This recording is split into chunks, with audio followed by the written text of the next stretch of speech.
When they saw him from a distance, and before he came close to them, they plotted against him to put him to death. They said to one another, "Here comes this dreamer. Now then, come, and let us kill him and throw him into one of the pits, and we will say a wild beast devoured him. Then let us see what will become of his dreams." But Reuben heard this and rescued him out of their hands and said, "Let us not take his life." Reuben further said to them, "Shed no blood. Throw him into this pit that is in the wilderness, but do not lay hands on him, that he might rescue him out of their hands to restore him to his father." So it came about when Joseph reached his brothers that they stripped Joseph of his tunic, the vari-colored tunic that was on him. And they took him and threw him into the pit. Now the pit was empty, without any water in it. Then they sat down to eat a meal. And as they raised their eyes and looked, behold, a caravan of Ishmaelites was coming from Gilead, and their camels bearing aromatic gum and balm and myrrh, on their way to bring them down to Egypt. Judah said to his brothers, "What profit is it for us to kill our brother and cover up his blood?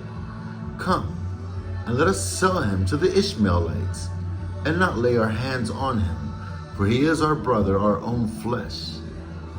And his brothers listened to him. Then some Midianite traders passed by, so they pulled him up and lifted Joseph out of the pit and sold him to the Ishmaelites for 20 shekels of silver. Thus they brought Joseph into Egypt. Now Reuben returned to the pit, and behold, Joseph was not in the pit, so he tore his garments. He returned to his brothers and said, "The boy is not there. As for me, where am I to go?" So they took Joseph's tunic and slaughtered a male goat and dipped the tunic in the blood. And they sent the vari-colored tunic and brought it to their father and said, "We found this. Please examine it to see whether it is your son's tunic or not." Then they examined it and said, "It is my son's tunic. A wild beast has devoured him. Joseph has surely been torn to pieces." So Jacob tore his clothes and put sackcloth on his loins and mourned for his son many days. Then all his sons and all his daughters arose to comfort him, but he refused to be comforted. And he said, "Surely I will go down to Sheol in mourning for my son." So his father wept for him. Meanwhile, the Midianites sold him in Egypt to Potiphar, Pharaoh's officer, the captain of the bodyguard. And it came about at that time that Judah departed from his brothers and visited a certain Adulamite, whose name was Hira. Judah saw there a daughter of a certain Canaanite, whose name was Shua, and he took her and went into her. So she conceived and bore a son, and he named him Then she conceived again and bore a son, and named him Onan. She bore still another son, and named him Shelah. And it was at Shazib that she bore him. Now Judah took a wife for his firstborn, and her name was Tamar. But Judah's firstborn, was evil in the sight of the Lord, so the Lord took his life. Then Judah said to Onan, "Go in to your brother's wife and perform your duty as a brother-in-law to her, and raise up offspring for your brother." Onan knew that the offspring would not be his. So when he went in to his brother's wife, he wasted the seed on the ground in order not to give offspring to his brother.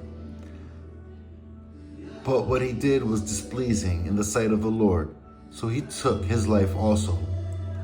Then Judah said to his daughter-in-law Tamar, "Remain a widow in your father's house until my son Shelah grows up."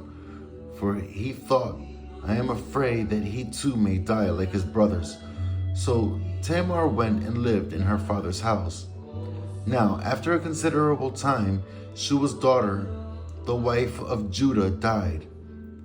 And when the time of mourning was ended, Judah went up to his sheep shearers at Timnah, he and his friend Hira the Adullamite. It was told to Tamar, "Behold, your father-in-law is going up to Timnah to shear his sheep." So she removed her widow's garment and covered herself with a veil, and wrapped herself, and sat in the gateway of Enaim, which is on the road to Timnah, for she saw that Shelah had grown up, and she had not been given to him as a wife. Then Judah saw her. He thought she was a harlot, for she had covered her face. So he turned aside to her by the road, and said, "Here now, let me come in to you." And for he did not know that she was his daughter-in-law. And she said, "What will you give me, and that you may come in to me?" He said, "Therefore I will send you a young goat from the flock." She said, "Moreover, will you give me a pledge until you send it?" He said, "What pledge shall I give you?"